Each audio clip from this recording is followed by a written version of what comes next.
Eder. Mech. Pallister. Attesa per i risultati della perizia medico-legale sul caso di Liliana Resinovic è quasi giunta al termine. La donna, scomparsa da Trieste nel dicembre 2022 e trovata morta il 5 gennaio dell'anno seguente, è al centro di un'indagine che ha attirato molta attenzione.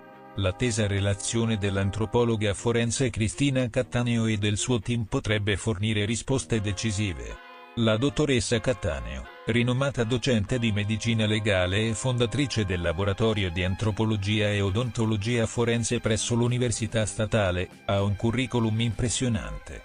Avendo lavorato su casi complessi come quelli di Yara Gambirasio, Elisa Claps e Stefano Cucchi, la sua perizia potrebbe rappresentare un punto di svolta per l'inchiesta grazie a un'analisi dettagliata ed estesa delle evidenze raccolte. Tra le varie ipotesi al vaglio c'è quella di una morte per asfissia causata da altri, con sospette modalità di strozzamento. Questa possibilità implicherebbe un reante coinvolgimento di terzi, piuttosto che un autoinferto soffocamento.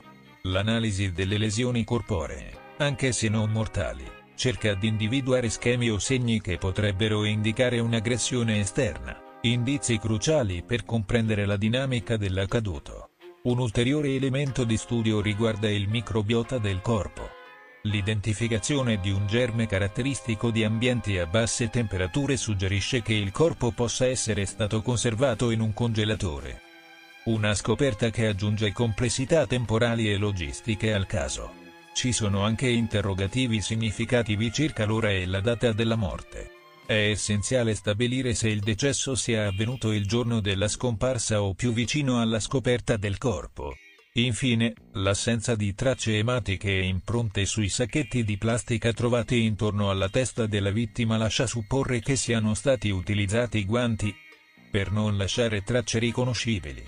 Questa teoria è supportata dal ritrovamento di un guanto vicino al corpo, ora sottoposto a esami per eventualmente rintracciare DNA o altre tracce che possano collegarlo a un possibile sospettato. Il completamento della perizia forense della dottoressa Cattaneo sarà determinante per offrire maggiore chiarezza su questa tragica vicenda ed è atteso con ansia dagli inquirenti e dalla comunità in generale. Ehi, non dimenticare di iscriverti a questo canale.